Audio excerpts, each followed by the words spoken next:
Berbicara tentang Gunung Santri, tentu setiap orang Banten mengenalinya karena Gunung Santri memiliki beberapa banyak keramat yang jarang sekali diketahui oleh masyarakat luas.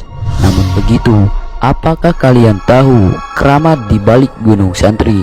Dan siapakah tokoh-tokoh yang dimakamkan di area gunung tersebut? Berikut akan kami bahas lengkap di video.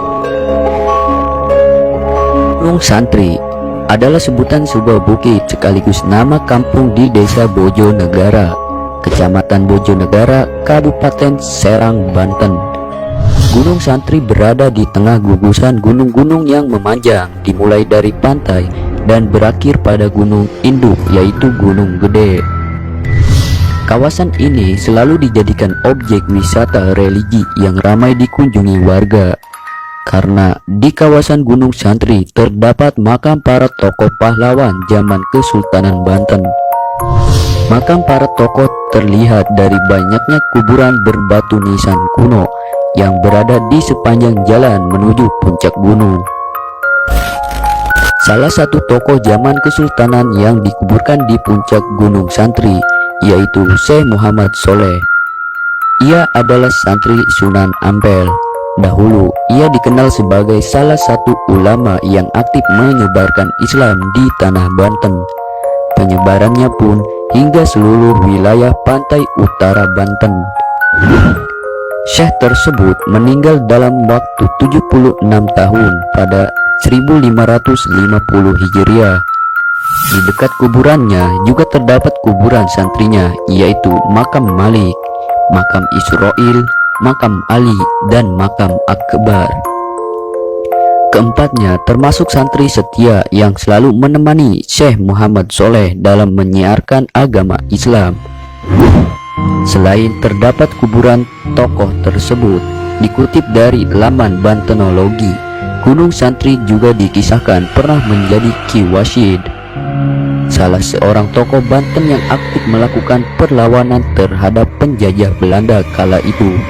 Ki Wasyid menjadikan Gunung Santri sebagai tempat persembunyian bersama pengikutnya untuk mengatur strategi menghadapi perlawanan para penjajah Belanda. Kisah Karomah Syekh Muhammad Soleh Gunung Santri. Syekh Muhammad Soleh bin Abdurrahman adalah seorang ulama penyebar agama Islam di kawasan pantai utara Banten. Syekh Muhammad Soleh sebelumnya adalah santri dari Sunan Ampel. Setelah menimba ilmu dari Sunan Ampel, beliau kemudian menimba ilmu dari Sunan Gunung Jati, yakni ayahanda dari Sultan Maulana Hasanuddin Banten atau Sultan Syarif Hidayatullah yang pada masa itu menjadi penguasa di Cirebon. Setelah menimba ilmu dari Sunan Gunung Jati, lalu Syekh Muhammad Soleh diperintahkan oleh gurunya untuk berdakwah sambil mencari putranya Maulana Hasanuddin yang pergi ke Banten dan sudah lama tidak kembali ke Cirebon. Kala itu Banten masih beragama Hindu dan masih di bawah kekuasaan kerajaan Pajajaran yang dipimpin oleh Prabu Pucuk Umun dengan pusat pemerintahannya berada di Banten Girang. Akhirnya Syekh Muhammad Soleh pun bertemu Maulana Hasanuddin di Gunung Lempuyang dekat kampung Merapit, Desa Ukir Sari, Kecamatan Bojonegara. Setelah bertemu, Maulana Hasanuddin menolak untuk segera kembali ke Cirebon karena merasa terpanggil untuk mengislamkan Tatar Banten yang masih banyak memeluk agama Hindu. Syekh Muhammad Soleh pun akhirnya menetap di Gunung Santri yang merupakan salah satu bukit dan nama kampung di Desa Bojonegara, Kecamatan Bojonegara, Kabupaten Serang, Banten. Dan beliau pun memulai berdakwah menemui Sultan Maulana Hasanuddin Banten. Maulana Hasanuddin pun kemudian mengangkat Syekh Muhammad Soleh untuk menjadi pengawal sekaligus penasehat dengan julukan Cilik Koren. Namun, Syiar Islam yang dilakukan Maulana Hasanuddin mendapat tantangan dari Prabu Pucuk Umun, sang penguasa kala itu, yang semakin kehilangan pengaruh akibat masuknya ajaran Islam. Karena berhasil menyampaikan agama Islam di Banten sampai bagian selatan Gunung Pulau Sari atau Gunung Karang dan Pulau Panaitan ujung Kulon, Prabu Pucuk Umun pun menantang Maulana Hasanuddin untuk bertarung dengan cara mengadu ayam jago, dan sebagai taruhannya jika kalah akan dipotong lehernya itu. Tantangan Prabu Pucuk Umun lalu diterima Maulana Hasanuddin Banten.